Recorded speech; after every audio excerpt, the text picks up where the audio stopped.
নমস্কার বন্ধুরা, আমি অরূপ কুলভি। রিচ সাইন বা ধনবান বা সমৃদ্ধি লাভের চিহ্ন আমাদের মূলত হস্তকরতলে কি হতে পারে, একদম কাগজ কলমে আমি যেটুকু আমার অভিজ্ঞতা সেটা আমি আপনাদের শেয়ার করছি। এবং এই প্রসঙ্গে বলে রাখি, যেমন আমরা আজকে জানবো, আবারও একবার, আমি আগেও এই ধরনের ভিডিও দিয়েছি, তো আবারও একবার দেখবো যে আমরা রিচ সাইন আমাদের হাতে কোন কোন চিহ্ন হলে আমরা সমৃদ্ধি লাভ করব, তার একটা আগাম বার্তা দেওয়া আছে জ্যোতিষশাস্ত্রে। এবং হাতে ওই চিহ্ন থাকা সত্ত্বেও যদি আপনি সমৃদ্ধি লাভ না করেন বা তার উল্টোটাই হয়, তাহলে সেটা কি ইন্ডিকেট করে বা কবে তার ফল পাবেন, এই ধরনের কিছু জ্যোতিষশাস্ত্রের আইডিয়া আছে কিনা তা নিয়ে অবশ্যই আলোচনায় আমি আসবো। তাহলে আমরা এই হস্তকরতলে একটা আমরা আলোচনা করব। এই প্রসঙ্গে বলে রাখি, এই রিচ সাইন বা সমৃদ্ধি লাভের চিহ্ন আমাদের ডান হাত বাম হাত দুটো হাতই হতে পারে। বাম হাত হলে কি হয়, ডান হাত হলে কি হয় না, বাম হাতে হলে আমাদের বুঝতে হবে মূলত ছেলেদের যে জন্মার্জিত আগের জন্মের কিছু স্বীকৃতি আমাদের এই হস্তকরতলের ব্যাংকে সঞ্চিত আছে বলে ইন্ডিকেট করছে যে ধনবান আপনি হবেন, কিছু সুখ সমৃদ্ধি আপনি লাভ করবেন।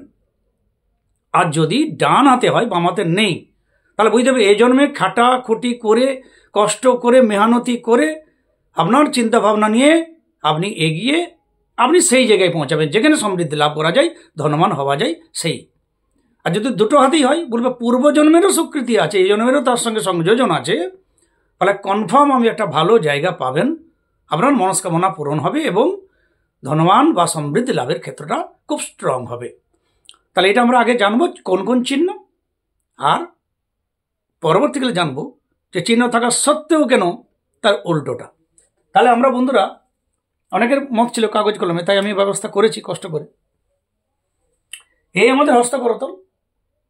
তাহলে এই যে তর্জনী অঙ্গুলির নিচের এই পর্বত, এটা বৃহস্পতির পর্বত, এ শনির পর্বত, এটা রবির পর্বত, এটা বুধের পর্বত, মঙ্গল, এ চন্দ্র, এ শুক্র, এ রাহু, এই এখানে মণিবন্ধ, কেতুর উচ্চ পর্বত বলা হয়, ইত্যাদি ইত্যাদি নাম আছে।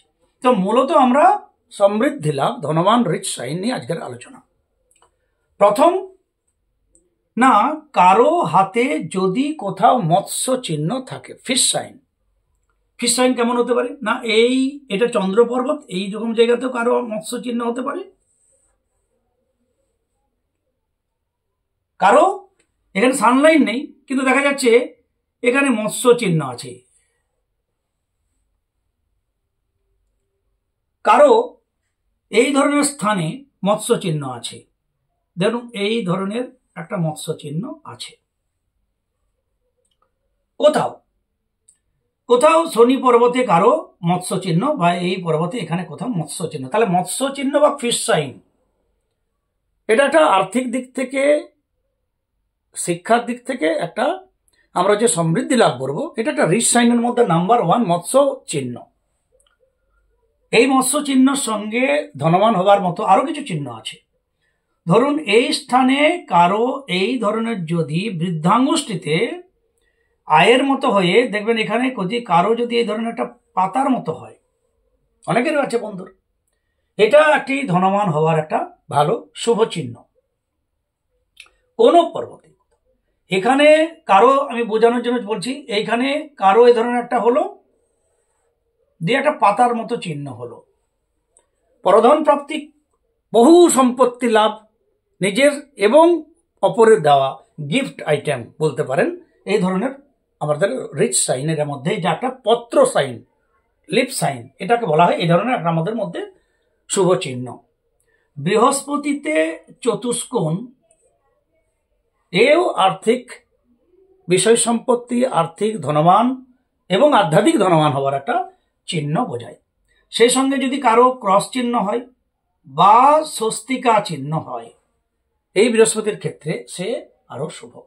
শনি পর্বতে কোথাও যদি এরকম ভাবে ট্রায়াঙ্গেল তৈরি হয়ে যায়, ত্রিভুজ তৈরি হয়ে যায়, আপনি না চাইলেও অযাচিত ভাবে কেউ আপনাকে ধন সম্পত্তি লাভ করতে পারে, আপনাকে দিতে পারে, আপনাকে সেদিক থেকে সে সূত্রেও আপনি ধনবান হতে পারেন। আর না, এখানে মিস্টেরিয়াস ক্রস সম্বন্ধেও বলা আছে। এই মিস্টেরিয়াস ক্রস থাকলেও যেমন আধ্যাত্মিক ধনবান হন এবং খুব দৃঢ় প্রতিজ্ঞ হন, তিনি আধ্যাত্মিক এমনি লোকাল যে জীবন, আমাদের যে জীবন, প্রাত্যহিক জীবন, তাতেও তিনি ধনবান হন। আর্থিক দিক থেকে তিনি ধনবান হন এবং আধ্যাত্মিক দিক থেকেও ধনবান হন।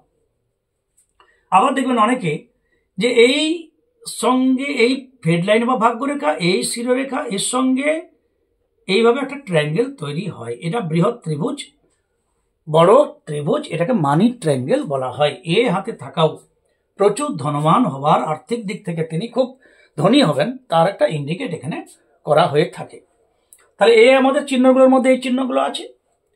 তারপর আমরা চলে যাব যে এ ছাড়া কি হতে পারে না, না এই ভাগ্যরেখা ফেড লাইনের উপরে কোথাও যদি এই ধরনের চতুষ্কোণ তৈরি হয়, স্কোয়ার তৈরি হয়, কোথাও এই ধরনের যদি স্কোয়ার তৈরি হয়, তাহলে সেও আমাদেরকে ইন্ডিকেট করে যে আমরা ধনবান হব, ওই সময় ধনী হব, বহু ধনসম্পত্তি আমাদের সঞ্চয় হবে, মনস্কামনা পূরণ হবে, গাড়ি বাড়ি অ্যাসেট ব্যাংক ব্যালেন্স যা কিছু মনস্কামনা, ধনী একজন ধনবান হলে যা হয়, এই যতক্ষণ জুড়ে থাকবে, যদি এই ধরনের একটা স্কোয়ার থাকে, তাহলে এটা আমাদের 35, এইখানে যে ফেড লাইন এবং শিরোরেখা টাচ করছে, এই সন্ধিস্থলটা 35 বছর ইন্ডিকেট করে।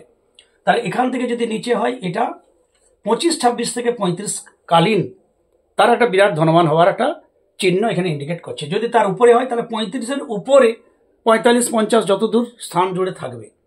দেখা যাচ্ছে এখানে ফেড লাইন ভালো কোথাও নেই, কিন্তু লাস্ট জীবনে শেষকালে একটা ট্রায়াঙ্গেল বা স্কোয়ার তৈরি হয়েছে শনি পর্বতে। তাহলে এটা ইন্ডিকেট করে যে শেষ জীবনে তিনি ধনবান হবেন এবং আর্থিক দিক থেকে তার মনস্কামনা পূরণ হবে, তিনি সুখ শান্তি সমৃদ্ধি লাভ করবেন। তাহলে বন্ধুরা, ফিশ সাইন, মৎস্য চিহ্ন, তা আমাদের লাইফ লাইনে হতে পারে, জীবন রেখায় হতে পারে, ভাগ্যরেখার সঙ্গে জুড়ে হতে পারে, কোনো চন্দ্র, রবি, বৃহস্পতি, শুক্র, কোনো পর্বতে মৎস্য চিহ্ন বা ফিশ সাইনে হতে পারে, কোথাও ট্রায়াঙ্গেল তৈরি হতে পারে, mysterious cross, Jupiter square, cross, Swastika চিহ্ন, এগুলো আমাদের আধ্যাত্মিক যেমন উন্নতির মানসিক বিকাশ ঘটায়, আর্থিক দিক থেকে ধনবান হওয়ার জন্য খুব আমাদেরকে সাহায্য করে এবং ধনবান হব তার একটা ইন্ডিকেট করছে যে হ্যাঁ, আপনি ভবিষ্যতে ধনবান হবেন। তাহলে এতগুলো সাইনের মধ্যে যদি কারো একটি দুটি থাকে, তিনি ধনবান হবেন। সে অনুযায়ী আপনার টার্গেট অনুযায়ী, ক্ষমতা অনুযায়ী, জন্মসূত্রের অধিকারী অনুযায়ী আপনি লক্ষ্যপতি হতে পারেন। জন্মসূত্র পূর্বজন্ম স্বীকৃত হতে আপনি কোটিপতি হতে পারেন। একই চিহ্ন আছে, একজন কোটিপতি হয়েছেন, একই চিহ্ন আছে, একজন লক্ষপতি হয়েছেন, সহস্রপতি হয়েছেন। এটা ডিপেন্ড করছে আপনার ইহজন্ম, পূর্বজন্ম, আগে সমস্ত সংস্কৃতি, সুকৃতি, সঞ্চিত যা কিছু আছে পুঞ্জীভূত, তা হস্তকরতল একটা ইন্ডিকেট করে। এবারে আরেকটা শুভ চিহ্ন কি না, অনেকের দেখবেন এই মঙ্গল, এই যে মঙ্গল পর্বত, এখান থেকে রেখা রবি পর্বতে গেছে। এই ধরনের জায়গা মঙ্গল থেকে যদি রবি পর্বতে যায়, তাও ইন্ডিকেট করে যে আমাদের যে সময়টা ইন্ডিকেট করে, ধরুন মধ্যকাল যদি 35-40 নাগাদ হয়, তাহলে সেই সময় তিনি প্রচুর ধনবান হবেন, এমনকি বৈদেশিক মুদ্রা তিনি লাভ করতে পারেন। তিনি অনলাইন বা কোনো রকম কোনো কিছু বিজনেস বা কর্মসূত্রে, তাহলে এ ইন্ডিকেট করে ধনবান হবার, প্লাস এটা আরো বেশি করে ইন্ডিকেট করে বৈদেশিক মুদ্রা লাভের একটা ইন্ডিকেটর, এই মঙ্গল থেকে যদি রবি পর্বতে কোথাও যায়। তাহলে এতগুলো চিহ্ন বাদ দিয়েও সামুদ্রিক চিহ্ন আরো কিছু আছে যা আমাদের ধনবান হওয়ার জন্য ইন্ডিকেট করে। তার মধ্যে যেমন আছে কুম্ভ, কলসি চিহ্ন, অর্থাৎ এই ধরনের কলসি চিহ্ন যদি কারো হাতে থাকে, তিনি ধনবান হবেন।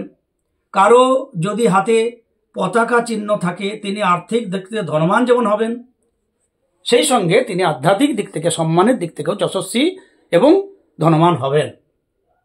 যদি কারো হাতে কোথাও ফুলের চিহ্ন থাকে, অনেকের হাতে থাকে পদ্ম ফুলের মতো চিহ্ন থাকে, তাহলে এই ধরনের ফুলের চিহ্ন হওয়া মানে এও আধ্যাত্মিক দিক থেকে এবং আর্থিক দিক থেকে, নিজের সাংসারিক দিক থেকে তিনি সুখী, সমৃদ্ধিশালী হবেন, ধনবান হবেন। তাহলে এই ধরনের চিহ্ন, আরো চিহ্ন বলা আছে, হস্তি চিহ্ন, হাতির চিহ্ন, ঘোড়ার চিহ্ন, এলিফ্যান্ট সাইন, এগুলো থাকলে তিনি, আগের দিনে বলা ছিল তিনি কোটিপতি হবেন, সহস্রপতি হবেন। তো এখন যে কত কোটি, কত লক্ষ, কত সহস্রপতি হবেন, সেটা আমরা একটা আন্দাজে একটা অনুমান করতে পারি। তাহলে বন্ধুরা, রিচ সাইন বা ধনবান হওয়ার চিহ্ন যদি আমরা হস্তকরতলে খুঁজি, তাহলে প্রথমে আমরা দেখব কোথাও মৎস্য চিহ্নের মতো কোনো চিহ্ন আছে কিনা, মানি ট্রায়াঙ্গেল আছে কিনা, বা কোথাও ফেড লাইন বা কোথাও ট্রায়াঙ্গেল বা স্কোয়ার তৈরি হয়েছে কিনা, বৃহস্পতির ক্ষেত্রে ভালো করে দেখা উচিত, সেখানে স্কোয়ার বা চতুষ্কোণ, ক্রস, স্বস্তিকা চিহ্ন তৈরি হয়েছে কিনা, এবং ফেড লাইনের উপরে কোথাও ট্রায়াঙ্গেল বা স্কোয়ার তৈরি হয়েছে কিনা, আয়ু রেখা বা লাইভ লাইনে কোথাও মৎস্য চিহ্ন বা ট্রায়াঙ্গেল তৈরি হচ্ছে কিনা, এরকম ধরনের ট্রায়াঙ্গেল থাকতে পারে কোথাও। এও ইন্ডিকেট করে যে ধনবান ওই সময় যে যত স্থান জুড়ে থাকবে তিনি ধনবান হবে, আর্থিক দিক থেকে সমৃদ্ধি লাভ করবেন। তাহলে এতগুলো চিহ্নের মধ্যে একটি দুটি বেশি যত জাত থাকবে তিনি তত ধার্মিক, তত দিক থেকে ধনবান হবেন, আর্থিক সমৃদ্ধি লাভ করবেন। বৃহস্পতিতে যদি একটা শুভ চিহ্ন থাকে তার সঙ্গে তিনি অবশ্যই তার আধ্যাত্মিক দৃষ্টি তার শেষ জীবনে হলেও দেখা দিবে। এবার প্রশ্ন যাদের আছে তারা অবশ্যই মিলিয়ে দেখছেন যে হ্যাঁ, আপনি আজকে যাদের দু তিনটে মিলে গেছে তারা দেখবেন আপনি আর্থিক দিক থেকে খুবই ভালো পজিশনে আছেন, ধনবান, সমৃদ্ধি লাভ করেছেন। এই দিক থেকে আর কোনো সমস্যা নেই, পিছন ফিরে তাকানোর ব্যাপার নেই। কিন্তু এমনও হবে অনেকের আছে দু তিনটে রেখা আছে, চিহ্ন আছে, তথাপি তিনি বিপরীত ফল পাচ্ছেন, অর্থাৎ আর্থিক দিক থেকে খুব দারিদ্রতার কষ্টের মধ্যে আছেন। এটা কি ইন্ডিকেট করে? এটা এই ইন্ডিকেট করে যে আপনার পূর্ব জন্মের যে ঋণাত্মক কর্ম, অশুভ কর্ম, অপকর্ম, দুষ্কর্ম যা বালিচিনিতে মেশানো আছে তার মধ্যে কিছু বালি আছে, সেই কর্ম আপনি ফল ভোগ করছেন, কিন্তু পরবর্তীকালে সুখ সমৃদ্ধি লাভ করবেন, ধনবান হবেন, তাও হাতে ইন্ডিকেট করছে এই শুভ চিহ্ন। অর্থাৎ এই কর্ম ফল ভোগ হবার পর ওই কর্ম শুরু হবে এবং আপনি ধনবান হবেন। এবার প্রশ্ন, ভাই আমার তো শেষ জীবন চোখ বন্ধ হবার মুখে, তাহলে আমি আবার কখন ধনবান হব? হ্যাঁ, এই জন্মে নাও হতে পারেন। আপনার যদি কর্মের পাহাড় বেশি থাকে তাহলে এক জন্ম দু জন্ম ফল ভোগ করতে হবে, এইটুকু কনফিডেন্সের সঙ্গে বলা যায়। যদি এই ধরনের শুভ চিহ্ন থাকে আপনি দারিদ্র হন, পরবর্তীকালে আপনি ধনবান হবেন, এতে কোনো সন্দেহ নাই, এক জন্ম লাগতেও পারে। কেন আমরা এই বডিটা আমরা শুধু যা ছাড়ি, এরকম পৃথিবীতে কত রূপে আমরা আসছি, যা আমাদের হিন্দু শাস্ত্রে 84 লক্ষ জনি ভ্রমণের কথা বলা আছে। আরও একটা বলি যে আপনি ধার্মিক, আপনি হরিদ্বার গেছেন, বৃন্দাবন গেছেন, জপ ধ্যান করতে করতে আপনার হাতে চতুষ্কোণ, স্বস্তিকা, পতাকা ইত্যাদি চিহ্ন তৈরি হয়েছে। কোনো জ্যোতিষীকে হাত দেখালেন, বললেন হ্যাঁ আপনার ধর্মপথে উন্নতি, আধ্যাত্মিক উন্নতি, ইষ্টসিদ্ধি পর্যন্ত হতে পারে। তো এহেন উন্নতির হাতে রেখা চিহ্ন হওয়ার পরেও আপনি সাধনা করতে করতে আপনার মানব প্রেম জেগে উঠলো, কিন্তু কারোর সঙ্গে আবার আপনি বিবাহ সূত্রে আবদ্ধ হলেন। মুনিনাঞ্চ মতিভ্রম একটা কথা আছে, মুনি ঋষিরা পর্যন্ত রম্ভা তিলোত্তমাদের প্রেমে বিহল হয়ে তাদের সন্তান সন্ততি হতে আমরা দেখেছি পুরাণে। তাহলে আপনি ভক্ত, দারুণ জপধ্যান করছেন, হরিদ্বার বৃন্দাবনে কাটাচ্ছেন, আপনার হাতে খুব ভালো ভালো চিহ্ন হয়েছে, জ্যোতিষী বলছে আপনার আধ্যাত্মিক খুব তাড়াতাড়ি সিদ্ধি লাভ হবে। মতো একদম নদীর তীরে গিয়ে আপনার মনের মনিনঞ্চ মতিভ্রম হলো, আপনি আবার মানব প্রেমে বিহল হয়ে কাউকে বিবাহিক সূত্র নিয়ে সংসার জীবনে এলেন। এমতো অবস্থায় আপনার থমকে গেল ওই অবস্থা সিদ্ধি লাভটা। এটা কি ইন্ডিকেট করে? এটা ঠিক বিজ্ঞাপনের বিরোধী। অর্থাৎ টিভি সিরিয়ালটা চলছে ভালো, খুব জমাটি সিরিয়াল, আপনার সিদ্ধি লাভ হবে, আপনি ধনবান হবেন, সব ঠিক আছে, কিন্তু মাঝে একটু ওই ফিরে আবার সংসারে আসাটা বিজ্ঞাপনের বিরোধী। বিজ্ঞাপনের বিরোধী একটু অ্যাডভার্টাইজ, সেই যে আপনি একটু আবার সংসারে মানবপ্রেমে চলে এলেন, থমকে গেল। ফলে এই কর্মফল ভোগ হবার পর আবার আপনি মূল স্রোতে যাবেন, তখন ওই যে হাতে পতাকা চিহ্ন, চতুষ্কোণ, স্বস্তিকা চিহ্ন, যে আধ্যাত্মিক উন্নতির কারণ মিস্টেরিয়াস ক্রস, তার ফল পেতে শুরু করবেন। এখন সব ব্লক থাকবে। সেই ধরনের আমরা যা কিছু ভালো কর্ম করতে করতে যখনই আমরা মন্দ, আসলে আমরা তো মানুষ, তাহলে আমাদের ভালো মন্দ বালিচিনির মতো, তাহলে সেই কর্ম যখন আমরা সকালে ভালো করলাম, সন্ধ্যাবেলা বলছি ঈশ্বর দেখা দাও, তারপরে আমরা সাংসারিক কাজে ভোগ লালসায় লিপ্ত হয়ে গেলাম, ভোরবেলা উঠে বলি ঈশ্বর দেখা দাও, আর সারা রাত ধরে আমরা ভোগ লালসায় মত্ত হলাম, কেউ মদ, কেউ নারী, কেউ মাংস। সকালবেলা বলছে মা দেখা দাও, দুপুরবেলা বলছে মা টাকা দাও। ভাই আমরা কি চাই আমরা তো নিজেই জানি না। ফলে যেটা বেশি চাইবো, যদি দেখা দাও বেশি হয় তখন দেখা দেওয়ার মতো হাতে সাইন তৈরি হবে, আর যদি টাকাও দাও তাহলে টাকার পাওয়ার মতো সাইন হবে, ভোগ দাও তো ভোগের মতো সাইন তৈরি হবে। বাস্তবে আমাদের মনের সঙ্গে এই রেখা চিহ্নগুলো মূলত একটা সংযোগ আছে। অর্থাৎ আমাদের হাতে যাদের এই ধরনের শুভ চিহ্ন তৈরি হয় তাদের ইচ্ছাশক্তি, তাদের আত্মবল এবং আত্মবিশ্বাসে উপর নির্ভর করে কার কত ভালো রেখা তৈরি হবে। কেননা আমাদের এগিয়ে যাওয়াটা, আমি 10 বছর পরে কি করব, যারা খুব বুদ্ধিমান, খুব ভালো আগে থেকে ভেবে চিনতে চলেন, যারাকে দূরদর্শী আধ্যাত্মিক দৃষ্টিতে মানুষ বলা হয়, তারা 10 বছর আগে ভাবেন, তো তাদেরই তো 10 বছর আগের রেখাগুলো তৈরি হবে। কালকে কি খাবো আমি জানি না, আজকে খেয়ে বালু ভাতে ঘুমাবো ভাই, তাহলে তাদের পরবর্তীকালের ভালো রেখা তাদের তৈরি করে দেরি হয়ে সময় লাগবে। এই হচ্ছে মূল ফান্ডা। তাহলে আমাদের হাতে ধনবান হবার মতো চিহ্ন কি কি হতে থাকলে আমরা ধনবান হব, আর ধনবানের চিহ্ন থাকা সত্ত্বেও যদি কারো ধনবান না হয়ে থাকেন, তাহলে তার পিছনে কি ব্যাকগ্রাউন্ডে কি কারণ, আমার ক্ষুদ্র অভিজ্ঞতা আপনাদের শেয়ার করলাম। ভালো লাগলে লাইক দিবেন, সাবস্ক্রাইব করবেন, সঙ্গে থাকবেন। সবাই ভালো থাকুন। জয় গুরু, জয় গুরু।